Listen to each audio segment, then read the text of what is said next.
24 IPL fans அனைவருக்கும் ஒரு வேறு லெவல் பிக் செய்தி வந்திருக்கேன்றே சொல்லாங்க. அதாவது என்ன சொல்கிறது, மும்பையோட கோட்டை சிஎஸ்கேவோட கோட்டையாக மாறியிருக்கு என்றே சொல்லாங்க. ஒரே ஒரு முடிவு தான் டோட்டலாக பார்த்திங்கன்னா மும்பை டீம் பிளேயர்களுக்கு மிகப்பெரிய மோதல் ஏற்பட்டு அவங்க அப்படியே கலந்துக்கிட்டாங்க என்று தாங்க சொல்லணும். சீனியர் பிளேயர்கள் உண்மையிலே எம்ஐ டீம் பண்ணது மிகப்பெரிய தப்பு, நீ வினைத்த வினை வேறு அறுக்கும் முனைன்னு சொல்லுவாங்க இல்லையா, அந்த மாதிரி தான் அறுத்துட்டு போயிருக்காங்க என்றே சொல்லலாம். மக்குச்சுக்கா கலந்துட்டு போயிருக்காங்க. 7 தாங்க ஜிடி டீமில் வந்துட்டு இவர் விளையாண்டுக்கிட்டு இருந்தார் ஹர்திக் பாண்டியா. அந்த கான்ட்ரவர்சி உங்களுக்கு என்னென்னு தெரியும். ரோஹித் சர்மா முதல் பிளேயராக விலகியிருக்காரு. அதற்கு காரணம் தேவையில்லாமல் அவங்க கூடிய கெடுத்து அங்கேருந்து பாண்டியாவை பணத்தாசை காமிச்சு, அதுவும் அவர் என்ன அக்ரிமெண்ட் போட்டிருக்காருன்னா, வந்தால் நான் ராஜாவை தான் வருவேன்னு சிம்பு மாதிரி கெத்தா பேச, நான் கேப்டன் தான் பண்ணுவேன்னு மும்பை டீமுக்கு.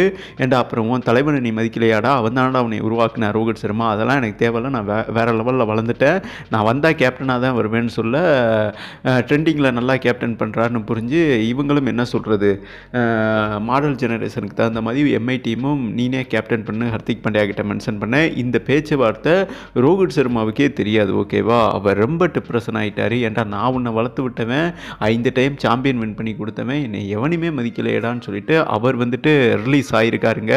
அதாவது மினி ஆக்ஷனுக்குள்ளே அவர் வரப்போகிறாரு, ஓகேவா. அண்ட் சேம் டைம் முதல் கையெழுத்தாக சிஎஸ்கே டீமுக்கு ஓகே பண்ணியிருக்கிறதா ஒரு முக்கியமான தகவல் வந்திருக்கு. நேற்று வீடியோ போட்டிருக்கோம், நீங்கள் பார்க்கலனா பாருங்கள். இப்போ 2 பிளேயர்கள் ரிலீஸ் ஆகியிருக்காங்க. அதாவது பும்ரா அண்ட் சேம் டைம் பார்த்தீங்கன்னா சூரியகுமார் யாதவ் அந்த ஹார்ட் உடஞ்ச மாதிரி ஹார்ட் பிரேக் மாதிரி போட்டிருக்காரு.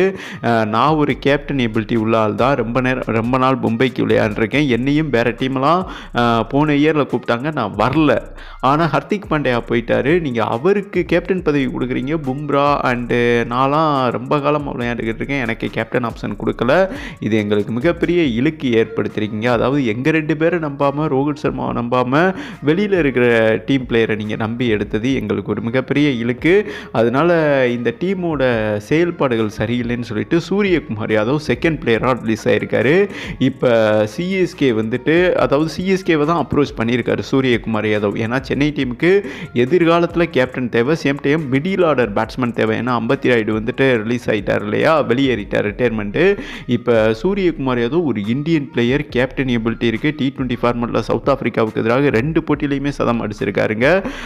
செம்ம பிக் பிளேயர்னு வைங்களேன். இந்த நிலையில் பார்த்தீங்கன்னா சிஎஸ்கே டீம் கிட்ட 40 கோடி கிட்ட இருக்குது மினி ஆக்ஷனில், 24 ஐபிஎல்கான மினி ஆக்ஷனில் சூரியகுமார் யாதவ் அண்டு ரோஹித் சர்மா. ஏன்னா ரோஹித் சர்மாவுக்கு டெல்லி டீம் வந்துட்டு 20 கோடி தரம்னு சொல்லியிருக்காங்க, ஆர்சிபி டீம் உள்பட ஓவரால் எல்லா டீமே, ஓகேவா.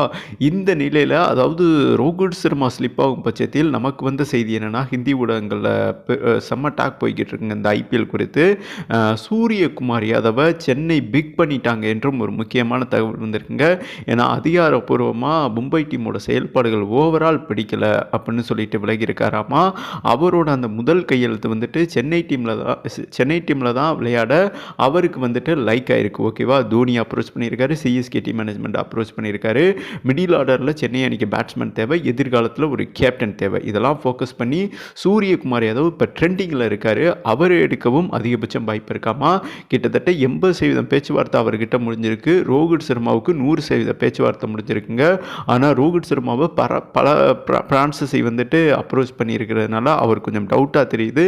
ஆனால் சூரியகுமார் யாதவ் அதிகாரப்பூர்வமாக சென்னை டீமில் இணைவார் என்றும் ஒரு முக்கியமான செய்தி சற்று முன் வெளிவந்திருக்கு என்பது குறிப்பிடத்தக்கதுங்க. சூரியகுமார் யாதவ் அண்டு ரோஹித் சர்மா சென்னை டீமுக்கு யார் 24 ஐபிஎல்ல சரியான பிக்காக இருப்பாங்க. எல்லோ ஃபேன்ஸ் அனைவருமே கருத்தை பதிவு பண்ணுங்கன்னு சொல்லிட்டு கம்ப்ளீட் பண்ணுறேங்க.